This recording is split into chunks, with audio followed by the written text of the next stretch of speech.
Impressionism में कैमरे के आविष्कार की बात कर रहे थे, उसके बाद में हम देखेंगे कि वैज्ञानिक प्रभाव किस तरह से और पड़ा। हम देखते हैं कि 17वीं शताब्दी में न्यूटन ने प्रिज्म के लाइट को उसमें से पास होते हुए एक्सपेरिमेंट किया, तो उसने देखा कि 7 रंग रिफ्लेक्ट होके निकल रहे हैं। जो प्रकाश है उसमें से, प्रिज्म में से हमने उसको निकाला तो 7 रंग उसमें से निकले। 7 रंग जो रेनबो के कलर्स थे वे रहे। अब इसी बीच एक कलर थ्योरी भी आ गई थी। ये जानकारी न्यूटन को थी, उन्होंने रेनबो देखा। साथ ही हेल्महोल्ट्ज एक फिजिसिस्ट थे जिन्होंने बताया कि 3 प्राइमरी 3 कॉम्प्लीमेंट्री कलर्स होते थे। उसी बीच शेवरूल की कलर थ्योरी आई। शेवरूल एक इंजीनियर थे, टेपेस्ट्री ड्राइंग डिपार्टमेंट में काम करते थे। इन्होंने रंगों को लेकर खूब स्टडी किया। ये समय उनकी जन्म शताब्दी 39 में छपी एक रीप्रिंट, उन्होंने पाया कि कलर्स को कॉम्प्लीमेंट्री के साथ रखने पर ब्राइटर नजर आता है। और ये जो विचार था वो इम्प्रेशनिज्म के जो कलाकार थे उन कलाकारों को बहुत भाया। शताब्दियों पहले लियोनार्डो ने इस ऑब्जर्वेशन की जानकारी अपने पास रखी थी। वह छाया प्रकाश के साथ में उसको रिफ्लेक्ट होते हुए देखा। इस तरह की जानकारी हम नोट्स ऑफ पेंटर्स में देख सकते हैं। हम देखते हैं कि जो इम्प्रेशनिज्म है उसमें 2 चीज महत्वपूर्ण रही। पहला ऑब्जर्वेशन, दूसरा साइंटिफिक एक्सपेरिमेंट। ये दोनों कलाकारों को प्रभावित कर गए। वह रंगों को लेकर कलाकारों ने काम करना शुरू कर दिया। पता चला कि राइट में कलर ब्राइट होता है। प्रकाश का चित्रण भी एक और कारण रहा था, क्योंकि इसके कारण कलाकार नेचर में निकल पड़े थे। कलाकारों का एक ऐसा समूह हुआ जिन्होंने अपने पूर्ववर्ती कलाकारों से प्रेरणा लेकर वह प्रकाश को अपने चित्रण हेतु अपनाया। यही कलाकार पेंटर्स ऑफ लाइट कहलाए। ग्रुप ऑफ पेंटर्स, ये लोग जाने गए। इन्होंने प्रभाववाद स्वयं के नाम से नहीं दिया। उनका काम विजुअल परसेप्शन पर आधारित था। इससे पता चलता है कि फॉर्म भी अलग दिखता है, डिस्टेंस की अलग स्थिति होती है, रंग में भी बदलाव होते रहते हैं। लाइट में भी फर्क लगा उन लोगों को। उन्होंने पाया कि लाइट चेंज होती है, आकार बदल जाता है, टोन बदल जाती है। सब ऐसा था कि चित्र पर परिस्थितियां भी प्रभावी रहती है, क्योंकि हर वक्त रुकता नहीं है। तो उन्होंने फास्ट काम करना स्टार्ट किया।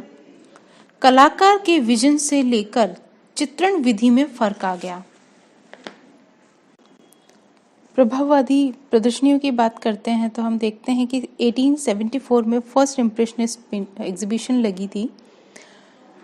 15 अप्रैल 1874 को एक एग्जीबिशन हुई। एक पेरिसियन फोटोग्राफर नडार का स्टूडियो था, जिन्होंने अपने ग्रुप का नाम दिया कॉर्पोरेशन ऑफ पेंटर्स, स्कल्प्टर्स और एनग्रेवर्स। ये बहुत महत्वाकांक्षी थे। अतः 27 को 1873 को चार्टर साइन किया, जिसमें क्लाउड मोने, एडगर देगा, पिसारो, रेनवा, सिसली और गुलेमान मोरिजो, ये 7 आर्टिस्ट रहे। बाद में पॉल सेजा, बोधा, फेलिक्स इत्यादि कलाकार और जुड़े,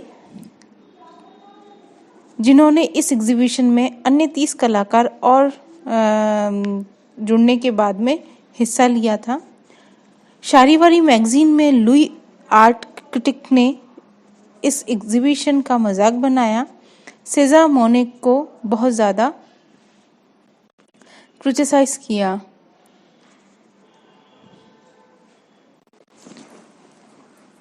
मोने की सनराइज इम्प्रेशन से इसका नामकरण माना जाता है, जो कि एक मजाक के रूप में लिया गया था। वास्तव में इन्होंने इसको टू सुपरस्टिशियस की चर्चा के रूप में देखा। इस प्रकार शुरुआती दौर में जो टर्म प्रयोग हुआ, वह शुरुआती दौर में जो मजाक बना वो इम्प्रेशन के रूप में बनाया गया था।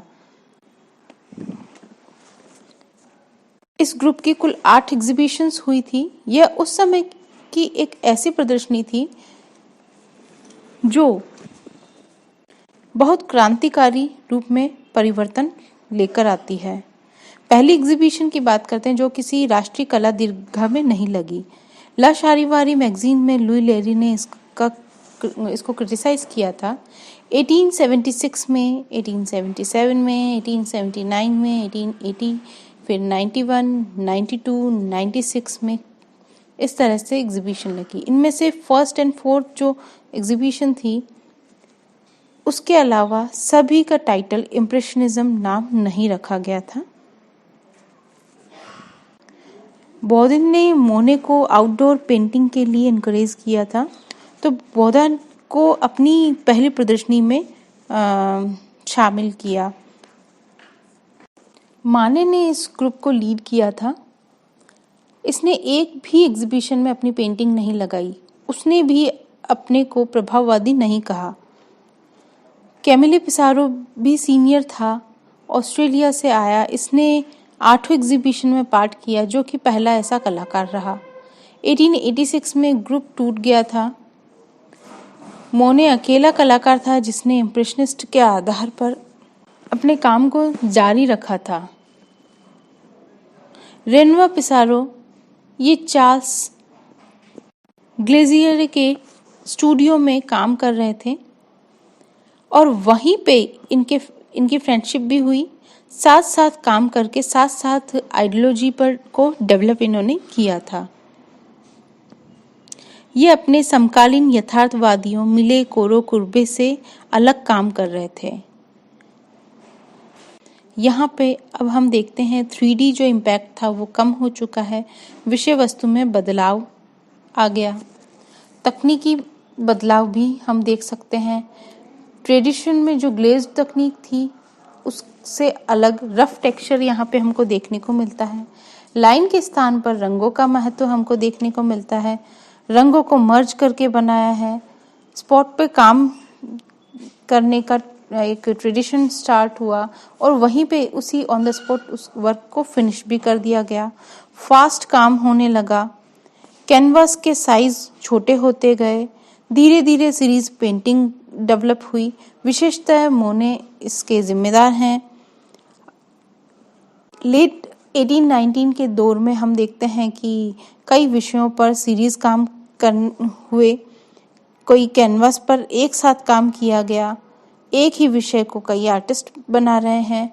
वाटर लिलीज, पॉपुलर ट्रीज, चारे के ढेर की कई सीरीज बनी। जैसे चारे को मोने ने 150 बार बनाया। तो हर चीज पर उनको लाइट को इन्होंने प्रतिबिंबित करने की कोशिश की और लाइट को इन्होंने बहुत गहनता से अध्ययन किया। इन्होंने प्रभाववाद के मूल आदर्श से नहीं बल्कि विषय में बदलाव किया। क्लॉद मोने, कैमिले पिसारो व सिसिली नेचर को अपना विषय बनाते हैं। पियरे ऑगस्ट रेनवा ह्यूमन बॉडी के लाइट शेड में अपना इंटरेस्ट दिखाते हैं। देगा को भी ह्यूमन बॉडी, घोड़ों व तीसरा फोटोग्राफी इफेक्ट जो है उनको कृत्रिम प्रकाश के साथ में इनका बनाने का इनका अलग इंटरेस्ट था। इनमें हम देखते हैं कि सबसे बड़े कलाकार माने थे। ये प्रेरक कलाकार के रूप में भी हुए। वह ऐसे कलाकार थे जो इम्प्रेशनिज्म की जो आइडियोलॉजी है उसको उसके आधार पर 70 के दशक में भी काम कर रहे थे। मोने, रेनवा, सिसिली जैसे कलाकारों की दृष्टि को इन्होंने बदला। विचारों में हम बदलाव देखते हैं कि इंडस्ट्रियल जो रेवोल्यूशन है उसके बाद में बहुत ज़्यादा कला में बदलाव आया। अब लाइट के जो इम्प्रेशन है उसको ध्यान में रखते हुए ये इन्होंने अलग परंपरा को ग्रहण किया। इनकी दृष्टि में भी बदलाव आया, जैसा कि कला का मूलभूत गुण था कि जो करना है वह नया करना है, अतः इसे उन्होंने अपने ध्यान में रखा। अगला है परंपरा। जैसे कि कार्य करने का तरीका जो स्टूडियो में करते हैं, फर्स्ट ड्राइंग, इनग्रेविंग्स करते हैं, ड्राइंग करने के बाद स्टूडियो में उसको डेवलप करते हैं, मोनोक्रोम में काम कर रहे हैं, 3D काम कर रहे हैं, लाइट एंड शेड के साथ काम कर रहे हैं। जो भी अगर स्कल्पचर की भी बात करते हैं तो क्लासिकल आर्ट्स के नमूने जो थे उनसे इन्फ्लुएंस लेकर उन्होंने काम किया। अब यहाँ पर जब तक लाइफ मॉडल को क्लासिकल स्टाइल में पहले बिठाया जाता था, यहाँ पे वो चेंज हो गया। दूसरा हम देखते हैं कि लूव्र में ये कलाकार जाते हैं, पेंटिंग की स्टडी करते थे और कॉपी करते थे। अब यहाँ पर इन लोगों को प्रेरणा तो इन लोगों से ली, पर इन्होंने अपने आप को रिजिड नहीं रखा और ये इन्होंने अपने काम में बदलाव कर लिया और ये सभी मॉडर्न लाइट के पेंटर्स माने।